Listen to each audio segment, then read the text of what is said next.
আসসালামু আলাইকুম সবাইকে। আই ডোন্ট নো আজকের ভিডিও আমার কেমন হবে, কারণ লাইফে ফার্স্ট টাইম ভিডিও করা। কারণ আজকে আমরা সবাই ঢাকার উদ্দেশ্যে বের হয়েছি, আমরা ফুল ফ্যামিলি। কারণ হচ্ছে আমার ভাইয়ের বিয়ে, তো আমাদের ঢাকায় প্রোগ্রাম ছিল, তাই আমরা চট্টগ্রাম রেলওয়ে স্টেশন থেকে যাব, তাই চট্টগ্রাম রেলওয়ে স্টেশনের উদ্দেশ্যে বের হয়েছি। দেন চট্টগ্রাম রেলওয়ে স্টেশনে পৌঁছানোর পরে আমাদের ট্রেন ছিল প্রায় 5টার দিকে, তো আমরা ভিতরে এন্টার হলাম। তারপর দেখতেছি আশেপাশে কী আছে না আছে, কারণ এটা আমার লাইফে ফার্স্ট টাইম ট্রেন জার্নি, কারণ আমি আগে কখনো ট্রেন জার্নি করি না। আশেপাশে ভিউ দেখতেছিলাম, তারপরে আমরা বোনরা সবাই মিলে কিছু ভিডিও করতেছিলাম। তারপরে হচ্ছে যে আমার ফ্যামিলিরা টাইম স্পেন্ড করতেছে, ট্রেনের ওয়েট করছে কখন ট্রেন আসে। দেন ফাইনালি ট্রেন আসতেছে।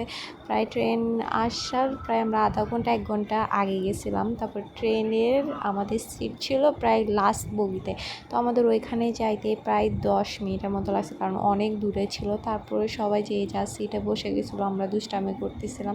তারপর ট্রেন ছাড়াবো, ট্রেন 5টা 15-র দিকে ছাড়ছে, তো তখন আমরা বাইরে ভিউ দেখছিলাম, কারণ অনেক সুন্দর লাগছে। দেন আমিও কিছু ভিউর ক্লিপ নিলাম, কারণ আমাদেরকে এত ভালো লাগছে, কারণ আমার ফার্স্ট লাইফে ট্রেন জার্নি, আগে কখনো করি নাই। দ্যাটস ওয়াই আমাদেরকে অনেক ভালো লাগতেছিলো। তো আমি কিছু বিভিন্ন ধরনের ভিডিও নিয়েছি। তারপর হচ্ছে আমরা ফ্যামিলি সবাই দুষ্টামি করছিলাম ট্রেনের মধ্যে, আমরা কাজিনরা সবাই ভালোভালোই করছিলাম। তারপরে আমাদের যেতে যেতে প্রায় রাত হয়ে গেছে। দেন আমরা যমুনা নদীর ওপরে ছিলাম, তখন প্রায় দেখা যাচ্ছিল না, আমি তাও চেষ্টা করছি আপনাদেরকে দেখানোর, কারণ বাইরে অন্ধকার ছিল, তাই একটু একটু লাইট যেটা ছিল তাই আমি একটু একটু ভিডিও নিলাম। তারপর আমাদের যেতে যেতে 10:30 বাজছে কমলাপুর রেলওয়ে স্টেশনে পৌঁছাতে। এরপর আমরা হচ্ছে যে কমলাপুর রেল স্টেশনে নেমে হোটেলের উদ্দেশ্যে বের হয়েছি, কারণ হচ্ছে যে আমাদের অনেক লেট হয়ে গেছে, হোটেলে আগের থেকে বুক করা ছিল। সো আজকে এই পর্যন্ত, বাই বাই, আল্লাহ হাফেজ, পরে দেখা হবে।